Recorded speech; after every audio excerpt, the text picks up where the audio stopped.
చీకటి పడింది. ఇంటికి వెళ్లకుండా సెలయేరు పక్కన ఏకాంతంగా నిలబడి ఉన్న ఆకాష్ కాకి కన్నీళ్లు పెడుతూ బాధగా, నన్ను మన్నించన్నయ్యా. నిన్ను నేను తప్పుగా అర్థం చేసుకున్నాను. నీ ప్రేమని, నీ మమతని, నీ ఆదరణని అన్నింటినీ అపార్థం చేసుకున్నాను. నీ కాళ్ళని నా కన్నీళ్లతో కడగాలని ఉందన్నా అని అనుకుంటూ ఉండగా తన భార్య శశిపిచ్చుక లాంతర్ పట్టుకొని వచ్చింది.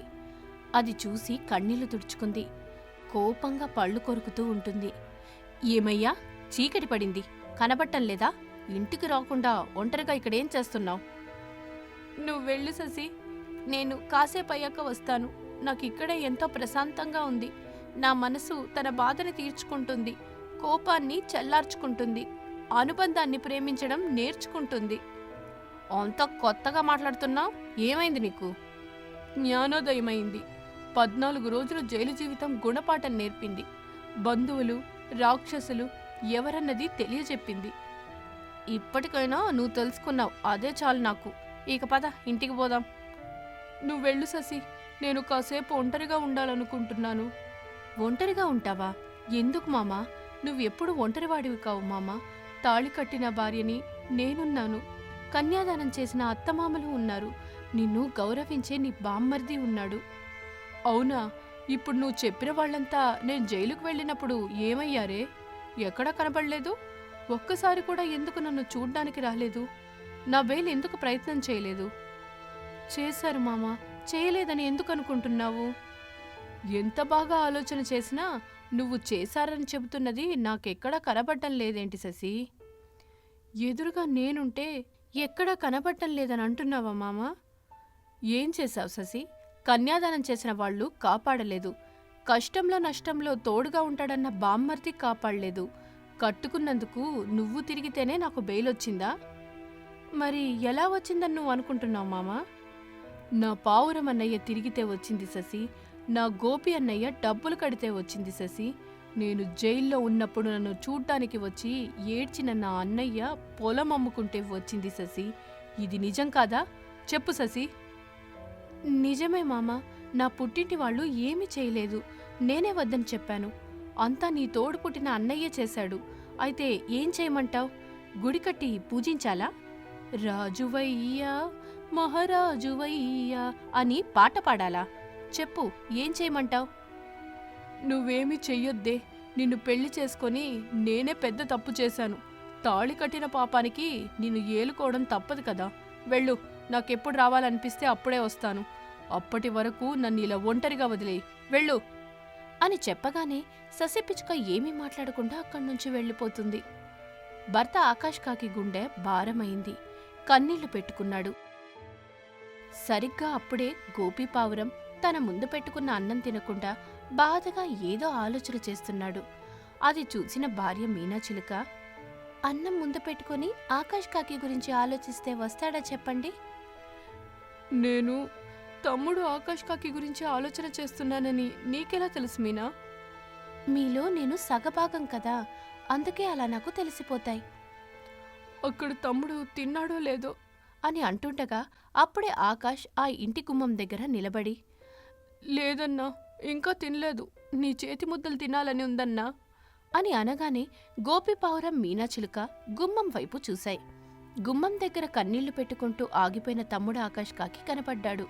అంతే, ఇద్దరూ సంతోషపడ్డారు. రా తమ్ముడు, అక్కడే ఆగిపోయావు. రావయ్యా మరిది, ఎప్పుడొచ్చినా కొత్తేనా నీకు? గుమ్మం దగ్గరే నిలబడతావు, నేరుగా ఇంట్లోకి ఎప్పుడు రావు అని అనగానే ఆకాష్ కాకి సంతోషపడుతూ తన అన్నయ్య గోపిపావురం దగ్గరికి వెళ్ళింది. అన్నదమ్ముల గోపిపావురం ఆకాష్ కాకి ఒకరినొకరు ప్రేమగా చూసుకున్నారు. ఒకరి కన్నీళ్ళొకరు తుడుచుకున్నారు. మీనాచిలుక ఆకాష్ కాకికి ఆకువేసి అన్నం పెట్టింది. తినవయ్యా మరిది, ఇప్పుడు నువ్వు మా అతిథివి. నన్ను మన్నించన్నయ్యా. మన చిన్నప్పుడే మన అమ్మా నాన్న చనిపోయారు. అప్పట్నుంచి ఎంతో కష్టపడి నన్ను అమ్మలా చూసుకున్నావు, నాన్నలా పెంచావు, ఓ అన్నయ్యగా తోడున్నావు. రక్షాబంధన్ వచ్చినప్పుడు అక్కవయ్యావు. నాకు పెళ్లి చేసి నన్ను ఒక ఇంటివాణ్ణి చేశావు. ఇప్పుడు అవన్నీ ఎందుకు తమ్ముడు? కావాలన్నయ్యా, ఇప్పుడే కావాలి. పెళ్ళాం మాటలు పట్టుకొని నిన్ను నేను ఎన్నో మాటలన్నాను, ఎన్నోసార్లు అవమానించాను.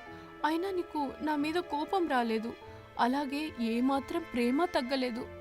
తమ్ముడు, అనుబంధం కరిగిపోయే ఐస్ కాదు, కాలిపోయే కట్ట కాదు, మాసిందని పడేసే అంగీ కాదు, చినిగిందని విసిరేసే విస్తరాకు కాదు. అనుబంధం ఒక పిడికిలి, ఒక ఊపిరి, ఒక జీవితం, ఒక జీవనం, ముందు తరానికి ఒక చిహ్నం.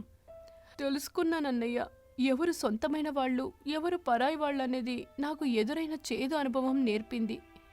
ఇప్పుడు అవన్నీ ఎందుకు తమ్ముడు, ముందుగా అన్నం తిను, ఏమైనా ఉంటే తర్వాత మాట్లాడుకుందాం. అవును, మరదల ససి పిచ్చుక ఎక్కడ తమ్ముడు? అది ఇంటి దగ్గర ఉందన్నయ్య. నువ్వు వచ్చేటప్పుడు మా చెల్లిని కూడా తీసుకురావాల్సింది కదా మరిది. అవును తమ్ముడు, చిచ్చు పెట్టే బుద్ధి ఇంకా పోలేదన్నా, అందుకే నేను తీసుకురాలేదు అని అంటుండగా అప్పుడే లోపలికి వచ్చిన ససి పిచ్చుక ఇలా అంటోంది. పోలేదని వదిలిపెట్టి రావడం తగిన పని కాదు మామా, నన్ను మన్నించండి బావగారు. అక్క, నన్ను క్షమించు. నా తెలివి తక్కువతనం వల్ల మిమ్మల్ని ఎన్నో మాటలు అన్నాను, ఎన్నో విధాలా అనుమానం చేశాను. అయినా నా మీద కోపం తెచ్చుకోలేదు, పక్షపాతము చూపించలేదు. అయ్యిందేదో అయ్యింది ససి పిచ్చుక, ఇప్పుడు దాని గురించి మాట్లాడుకుని బాధపడటం ఎందుకు చెప్పు. ఇక మీదట ఏం చెయ్యాలన్నది ఆలోచించుకోవాలి. అన్నయ్య, ఇక నుంచి అందరం కలిసే ఉందాం. అవును బావా, నన్ను మన్నించి మమ్మల్ని మీలో కలుపుకోండి అని చెప్పగానే గోపీపావురం మీనాచిలుక చాలా సంతోషపడ్డాయి. ఇక ఆ రోజు అన్నదమ్ములైన గోపీపావురం ఆకాష్ కాకి పనులకు వెళ్లి రావడం, మీనాచిలుక ససి పిచ్చుక ఇంటి దగ్గర పనులు చేస్తూ సంతోషంగా ఆదర్శంగా జీవిస్తూ ఉన్నారు. ఒక దట్టమైన అడవి ప్రాంతం. ఆ అడవి మొత్తానికి ఉన్నది ఒకే ఒక్క చెరువు. ఎండాకాలం మొదలైంది. భగభగ మండే ఎండలకి అడవిలో అక్కడక్కడా ఉండే చిన్నపాటి నీటి కుంటలు, మడుగులు ఎండిపోయాయి. దాంతో అడవిలో ఎక్కడో ఒక మూల నివసించే కాకి, చిలుక, పావురం, కొంగ, రావణ్గ్రద్ద లాంటి పక్షులకి నీటి సమస్య తలెత్తింది. అన్నీ ఒక దగ్గర సమావేశమయ్యాయి. రావణ్గ్రద్ద కొంచెం కోపంగా, నేను చెప్పినట్టు చేసి ఉంటే మనకి ఈరోజు ఈ నీళ్ల సమస్య వచ్చేది కాదు. అవును గ్రద్దరాజా, మీరు చెప్పినట్టు మేము ఒప్పుకొని చేస్తుంటే ఈ నీటి సమస్యతో పాటు ప్రాణ సమస్య కూడా వచ్చేది. అప్పుడు ఒకటి కాదు, 2 విధాలా నష్టపోయే వాళ్ళం. తమరు మాత్రం ఏ డొక్క లేకుండా కాలు మీద కాళ్ళు వేసుకొని జీవిస్తూ ఉండేవారు కదా. అవును కాకమ్మా, కానీ నువ్వెక్కడ ముందుకు సాగనిచ్చావు. నా వంకర బుద్ధిని ముందే పసిగట్టి అన్ని పక్షులకి చెప్పేశావు. అవి కూడా గుడ్డిగా నిన్నే నమ్మేశాయి, నాతో గొడవ పెట్టుకున్నాయి. ఇప్పుడు నీళ్ళెలా? నీళ్లు లేకుండా ఏ పని చేయడానికి వీలు కాదు. అలాగని మొత్తం నీళ్ళే కావాలని అనుకోవడం లేదు. కానీ దాహం వేసినప్పుడు ఖచ్చితంగా నీళ్లు తాగాలి కదా. అసలే ఎండాకాలం. పిచ్చుకమ్మ ముందే మనల్ని హెచ్చరించింది, కానీ మనమే వినకుండా ఇక్కడే ఉండిపోయాం. పిచ్చుకమ్మ మాత్రం అక్కడ ఆ చెరువు చుట్టుపక్కల గూడు కట్టుకొని కూతురు మైనా పిచ్చుకతో సంతోషంగా ఉంది. అందుకే అంటారు పెద్దలు, మంచి కంటే చెడే తొందరగా పాకుతుందని. ఈ రావణగ్రద్ద మాటలు విన్నందుకు ఇప్పుడు మనం అనుభవిస్తున్నాం అని ఆ పక్షులు నీళ్ల కోసం ఒకదానిని ఒకటి తిట్టుకుంటూ, ఒకదాని మీద మరొకటి కోపంతో అలుగుతూ, ముఖం తిప్పుకొని దేని దారిన ఆ పక్షి వెళ్ళిపోతూ ఉంటాయి. ఇదంతా ఒక చెట్టు మీద ఉన్న చిన్నారి మైనా పిచ్చుక వింటుంది. అక్కడి నుంచి వాటి కంటపడకుండా తన తల్లి గోదారి పిచ్చుక దగ్గరికి వస్తుంది. సంతోషంగా, ఏమ్మా మైనా, నా స్నేహితురాళ్ళు కాకి, చిలుక, పావురం, కొంగ ఎలా ఉన్నాయి అని మైనా పిచ్చుకని తల్లి గోదారి పిచ్చుక అడగగానే అప్పుడు బాధగా ముఖం పెట్టి మైనా పిచ్చుక ఇలా అంటుంది. నీళ్లు లేక అల్లాడుతున్నాయమ్మా అని చెప్పగానే గోదారి పిచ్చుక తల్లడిల్లిపోయింది. ఒక్క క్షణం పాటు అలా ఉండిపోయింది. కానీ వెంటనే తేరుకొని, నేనప్పుడు ఎంతో మంచిగా చెప్పా, వచ్చేదెండాకాలం, ఈసారి ఎండలు ఘోరంగా ఉండొచ్చనిపిస్తోంది. మనకి ఎండాకాలం వచ్చిందంటే నీళ్లు, ఆహారం ఈ రెండిటికి ఏర్పడే ఇబ్బంది అంతా ఇంత కాదు అని. నువ్వు అర్థమయ్యేలా చెప్పలేదమ్మా. అర్థమయ్యేలా చెప్పడానికి అవి నీలాగా చిన్నపిల్లలు కాదు తల్లి, నాలా పెద్ద పక్షులు. ఎప్పటినుంచో ఎంతో స్నేహంగా ఉన్నాం. మన పిచ్చుక ఎందుకిలా చెబుతుందని కొంచెమైనా ఆలోచన చేయాలి కదా బేబీ. సరేలే మామ్, ఇప్పుడు ఏం చేస్తే నీ స్నేహితురాల దాహం తీరుతుందో ముందు అది ఆలోచన చెయ్యి. చేసుకున్న వాళ్ళకి చేసుకున్నంతని ఊరికే చెప్పలేదు పెద్దలు. అవి దాహంతో అలమటిస్తూ చనిపోవాలని రాసిపెట్టి ఉంటే అలాగే జరుగుతుంది. దాన్ని ఎవరూ మార్చలేరు. అది సరేనమ్మా. ఇప్పుడు మనం చూస్తూ చూస్తూ అలాని స్నేహితురాలని నన్ను ఎత్తుకొని ముద్దాడిన వాళ్ళని వదిలేలేం కదా. ఏదో ఒకటి చేసి మనం వాటిని కాపాడుకోవాలి. మనకి మాత్రం వెనుక ముందు ఎవరున్నారు చెప్పు? అని చెప్పగానే గోదారి పిచ్చుకకి తన కూతురు పిచ్చుక చెప్పేది నిజమనిపించింది. తన స్నేహితురాలైన పావురం, కాకి, చిలుక, కొంగని దాహం నుంచి కాపాడుకోవాలనిపించింది. కానీ ఎంత ఆలోచన చేసినా ఎలా కాపాడుకోవాలో అర్థం కాలేదు. ఏం చేయాలో అర్థం కావడం లేదు తల్లి అని దీనంగా చెప్పగానే ఆలోచనలో ఉన్న మైనా పిచ్చుక్కి మెరుపులాంటి ఒక ఆలోచన వస్తుంది. అమ్మా, ఒక చలివేంద్రం ఏర్పాటు చేద్దాం. చలివేంద్రమా? అవునమ్మా, మనకు కొంచెం కష్టమైన 2-3 కుండలతో ఒక చలివేంద్రం ఏర్పాటు చేద్దాం. అడవిలో అక్కడక్కడ దగ్గరలో చలివేంద్రం ఉందని మార్క్ వేసి బోర్డులు పెడదాం అని చెప్పగానే గోదారి పిచ్చుక సంతోషపడింది. ఆలస్యం చేయకుండా కూతురు పిచ్చుకతో కలిసి గూటిలోని ఒక డబ్బాలో దాచుకుంటున్న డబ్బుల్ని తీసుకుని మైనా పిచ్చుకతో అదే అడవిలో కుండలమ్ముకుంటూ జీవనం కొనసాగిస్తున్న చిట్టి పిచ్చుక దగ్గరికి వెళ్తుంది. డబ్బులిచ్చేసి 3 కుండల్ని తీసుకుంటుంది. 2 కుండలని తల్లి పిచ్చుక తన 2 చేతులతో పట్టుకుంటుంది. ఇక కూతురు పిచ్చుక ఒక కుండని పట్టుకుంటుంది. 2 పిచ్చుకలు కుండల్ని తీసుకొచ్చి ఒకచోట పెడుతూ ఉంటాయి. ఆ తరువాత 2 పిచ్చుకలు కలిసి ఒక కుండతో చెరువులోని నీళ్లు తీసుకొచ్చి మిగిలిన 2 కుండల్లో పోస్తారు. కొంత సమయం గడిచిన తర్వాత 2 కుండలు నీళ్లతో నిండిపోతాయి. అలాగే మిగిలిన 3వ కుండ నిండుగా చెరువులో నుంచి నీళ్లు తీసుకొచ్చి ఆ 2 కుండల దగ్గర పెడుతుంది మైనా పిచ్చుక. 3 కుండలు నీళ్లతో నిండి ఉండటం చూసిన తల్లి కూతురు పిచ్చుకలు ఎంతో సంతోషపడతాయి. అమ్మా, నేను వెళ్ళి అక్కడక్కడ చలివేంద్రానికి సంబంధించిన బోర్డులు పెట్టేసి వస్తాను. సరే తల్లి, జాగ్రత్త.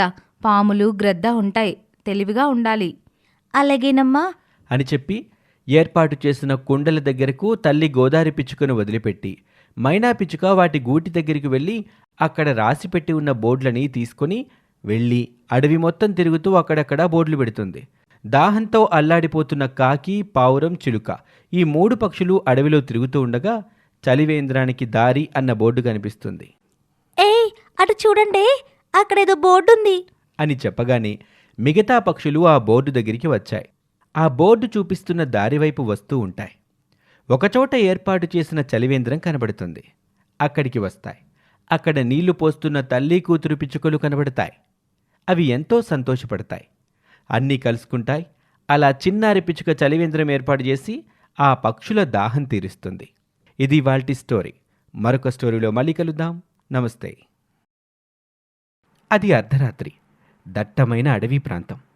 ఒక చెట్టు మీదున్న గూటిలో నుంచి ఒక చిలుక బయటకొచ్చి ఒక కొమ్మ మీద వాలుతుంది. దిగులుగా ముఖం పెట్టి తను ఇంతకాలం ఉన్న గూటిని చూస్తూ బాధగా ఇలా అనుకుంటుంది. ఇంతకాలం చిలుక గూడుగా పేరు తెచ్చుకున్న ఓ గృహలక్ష్మి, ఇక నీకు నాకు రుణం తీరిపోతుంది. నేను చనిపోవడానికి వెళ్తున్నాను. నన్ను ఇంతకాలం నీ సొంత బిడ్డలా చూసుకున్నావు. ఎండ నుంచి, వాన నుంచి, చలి నుంచి, ఇలా ప్రతి విషయంలోనూ ప్రతి కాలంలోనూ నన్ను నీ కడుపులో పెట్టుకొని చూసుకున్నావు అంటూ చిలుక కన్నీళ్లు పెట్టుకుంటుంది. ఇంతలో ఆ చిలుక దగ్గరికి రాక్షస గ్రద్ద ఒకటి వస్తుంది. కన్నీళ్లు పెట్టుకుంటున్న చిలుకని చూసి ఏమాత్రం జాలిపడకుండా, నువ్వు చనిపోవాలి అనుకుంటున్నావు కదా, ఎక్కడికో వెళ్ళి ఏ బండరాయికో తలగుద్దుకొని చావటమెందుకు చెప్పు. ఎలాగో నేను నీ దగ్గరికి వచ్చాను. నా ముక్కుతో ఒకే ఒక్క పోటు నీ కడుపులో పొడుస్తాను. క్షణంలో నీ ప్రాణం పోతుంది. ఆ తరువాత నిన్ను తిని నా ఆకలి తీర్చుకుంటాను. నీకు నీ ఆకలి బాధ తప్ప మిగతా పక్షుల ఇష్టం, కష్టం, నష్టం ఇవేమీ అవసరం లేదు కదా గ్రద్ద. నిజం చెప్పాలంటే నేను వాటి గురించి ఆలోచించను. నా ఆలోచన ఎప్పుడు నా తిండి గురించే తప్ప మరొక దాని గురించి ఉండదు. మొత్తానికి రాక్షస గ్రద్ద అనిపించుకున్నావు. కానీ నేను ఇప్పుడు చావాలని అనుకోవడం లేదు. మనసు మార్చుకున్నాను. తమరు వెళ్ళిపోవచ్చు తమరి గూటికి. అయ్యో చిలుక, అలా మనసు మార్చుకుంటే ఎలా చెప్పు. నిన్ను మిగతా పక్షులు ఏకాకిని చేశాయి కదా. అవి మాత్రం కలిసిపోయి కబుర్లు చెప్పుకుంటున్నాయి. నిన్ను మాత్రం అసలు పట్టించుకోవటమే లేదు కదా. చూడు గ్రద్ద, నేను బ్రతుకుతున్నదే నా కోసం తప్ప మిగతా పక్షుల కోసమే కాదు. తమరు ఇక్కడి నుంచి వెళ్ళిపోతే నేను వెళ్ళి పడుకుంటాను. అని చెప్పగానే రాక్షస గ్రద్దకి కోపం వస్తుంది. కానీ ఆ కోపాన్నంతా కంట్రోల్ చేసుకొని అక్కడి నుంచి వెళ్ళిపోయినట్టుగానే వెళ్ళి మరొక చెట్టు మీద వాలి ఆ చిలుకనే గమనిస్తూ ఉంటుంది. ఈ విషయం తెలియక చిలుక ఆ రాక్షస గ్రద్ద తన గూటికి వెళ్ళిపోయుంటుంది. ఇంకా ఇలా బయట ఉండడం అంత మంచిది కాదు. ఎలాగో చావాలని అనుకున్నాను కదా, వెళ్ళిపోయి చస్తాను. చావడానికి కావలసిన ఏర్పాటు కూడా చేసుకున్నాను కదా అని తన గూటి నుంచి బయలుదేరి కన్నీళ్లు పెట్టుకుంటూ అలా ముందుకు వెళ్తూ ఉంటుంది. చిలుక ఒంటరిగా వెళ్ళటం చూసిన రాక్షస గ్రద్ద గట్టిగా ఒక నవ్వు నవ్వుతూ ఆ చిలుకనే వెంబడిస్తూ తన ఆకలి తీర్చమని ప్రాధేయపడుతుంది. అందుకు చిలుక ఏమాత్రం కుదరదని చెప్తూ ఉంటుంది. దాంతో కోపం వస్తుంది ఆ రాక్షస గ్రద్దకి. చిలుకని చంపటానికి వెంబడిస్తూ ఉంటుంది. చిలుక మాత్రం చలాకీగా తప్పించుకుంటూ ఉంటుంది. అలా ముందుకు వెళ్తూ ఉండగా ఒకచోట అడవిలో గుండ్రంగా మండుతున్న ఒక మంట కనబడుతుంది. చిలుక ఆలస్యం చేయకుండా ఆ మంటలోకి వెళ్తుంది. అప్పుడు ఒక గొంతు వినపడుతుంది. చూడు చిలక, నేను కాంతారాదేవుణ్ణి మాట్లాడుతున్నాను. ఇక నువ్వు ఈ రోజు నుంచి కాంతారా చిలుకవి. ఈ అడవిలో ఏ పక్షికి ఆపద వచ్చినా, ఏదైనా సహాయం కావాలన్నా నువ్వే చెయ్యాలి. జై కాంతారా చిలుక అని చెప్పగానే ఆ చిలుక కాస్త కాంతారాలా మారిపోతుంది. గట్టిగా ఒక అరుపు అరుస్తుంది. అక్కడి వరకు వచ్చిన రాక్షస గ్రద్ద కాంతారా చిలుకని చూసి అక్కడి నుంచి వెళ్ళిపోతుంది. ఇక అప్పట్నుంచి కాంతారా చిలుక రాత్రి వేళల్లో అడవి మొత్తం తిరుగుతూ అరుస్తూ ఉంటుంది. అడవిని నమ్ముకొని జీవిస్తున్న ప్రతి పక్షికి చెబుతున్నాను, పగలు రాత్రి అనే తేడా లేకుండా ఎప్పుడు ఏ ఆపద వచ్చినా కాంతారా చిలుక అని పిలవండి. కళ్ళు మూసి తెరిచేలోపు మీ కళ్ళ ముందు ఉంటాను. మిమ్మల్ని కాపాడతాను అని చెప్తూ అడవి మొత్తం తిరుగుతూ ఉంటుంది. కాంతారా చిలుక చెప్పింది విని కాకి, పిచ్చుక, కొంగ నవ్వుకుంటూ ఉంటాయి. చూసావా కాకి, చిలుక ఎలా రెచ్చిపోతుందో. రెచ్చిపోతే పోనివ్వు పిచ్చుక, మనకెందుకు తలనొప్పి. మనమైతే ఏ ఆపద వచ్చినా రాకున్నా తగిన జాగ్రత్తలు తీసుకుంటూ మన పిల్లల్ని కాపాడాలి. మన పిల్లల్ని మనం కాపాడుకోకపోతే కాంతారా చిలుకొచ్చి కాపాడుతుందా ఏంటి? ఇది దీని వేషాలు అని హేళనగా మాట్లాడుకుంటూ ఉండేవి. ఇలాగే రోజులు గడుస్తూ ఉంటాయి. ఒకరోజు రాత్రి రాక్షస గ్రద్ద పిచ్చుక గూటిలో పడుకొని ఉన్న పిచ్చుక కూతుర్ని ఎత్తుకొని వెళ్ళిపోతూ ఉంటుంది. అది చూసిన పిచ్చుక తల్లి బాధపడుతూ గట్టిగా అరుస్తుంది. అయ్యో అయ్యో, రాక్షస గ్రద్ద నా బిడ్డను ఎత్తుకెళ్ళిపోతుంది. ఎవరైనా కాపాడండి, మీకు దండం పెడతాను. ఎవరైనా వచ్చి కాపాడండి, నా బిడ్డను నాకు తిరిగి ప్రాణాలతో ఇప్పించండి అని అరుస్తూ ఆ రాక్షస గ్రద్ద వెనకాలే వెళ్తూ ఉంటుంది. రాక్షస గ్రద్ద తీసుకువెళ్తున్న చిన్నారి పిచ్చుక కూతురు బాధగా ఏడుస్తూ ఉంటుంది. అమ్మా, నన్ను కాపాడవే, నాకు చాలా భయంగా ఉంది. ఈ రాక్షస గ్రద్ద ఎత్తుకెళ్ళి ఎంత కిరాతకంగా తింటుందో నీకు తెలుసు కదా, నన్ను కాపాడవే అని పిచ్చుక కూతురు అరుస్తూ ఉంటుంది. చిన్నారి పిచ్చుక కూతురు మాటలు విని తల్లి పిచ్చుక మనసు తల్లడిల్లిపోతుంది. ఎలాగైనా సరే తన కూతురిని కాపాడుకోవాలని తన మనసులో ఉంది. కానీ ఎలా అన్నది మాత్రం పిచ్చుక తల్లికి బోధపట్టం లేదు. కన్నీళ్లు పెట్టుకుంటూ రాక్షస గ్రద్ద తన కూతురు పిచ్చుకొని తీసుకొని వెళ్తున్న వైపు వెళ్తూ ఉంటుంది. పిచ్చుక తల్లికి కాంతారా చిలుక గుర్తుకొస్తుంది. ఏమాత్రం ఆలస్యం చేయకుండా, కాంతారా చిలుక, నా బిడ్డని ఆ రాక్షస గ్రద్ద నుండి కాపాడు అని వేడుకుంటుంది. అంతే, కాంతారా చిలుక కళ్ళు తెరిచి గట్టిగా అరుస్తుంది. ఆ అరుపుకి భూమి ఆకాశం ఒక్కటవుతాయి. రాక్షస గ్రద్ద చిన్నారి పిచ్చుక కూతురుని తీసుకువెళ్ళి ఒక చెట్టు కొమ్మ మీద పెట్టి తినటానికి చూస్తూ ఉంటే అక్కడ కాంతారా చిలుక ప్రత్యక్షమవుతుంది. మూర్ఖురాలా, రాక్షస గ్రద్ద, నువ్వు ఇంకా మంచిగా మారలేదు కదూ, తక్షణం నీకు మరణం తప్పదు అంటూ కాంతారా చిలుక నోరు తెరుస్తుంది కోపంగా. అప్పుడు కాంతారా చిలుక నోటి నుంచి మంట బయటకొచ్చి ఆ రాక్షస గ్రద్ద మీద పడుతుంది. రాక్షస గ్రద్ద చిన్నారి పిచ్చుకను వదిలిపెట్టి కాంతారా చిలుక వదిలిన మంటల్లో కాలిపోతుంది. ఇక ఆ తర్వాత కాంతారా చిలుక శాంతించి పిచ్చుక పిల్లని పిచ్చుక తల్లికి అప్పగిస్తుంది. ఇలా ఆ అడవిలో ఏ పక్షికి ఏ ఆపద వచ్చినా కాంతారా చిలుకను వేడుకుంటే చాలు, వెంటనే వచ్చి కాపాడుతూ ఆ అడవిని సస్యశ్యామలంగా చూసుకుంటూ ఉంటుంది.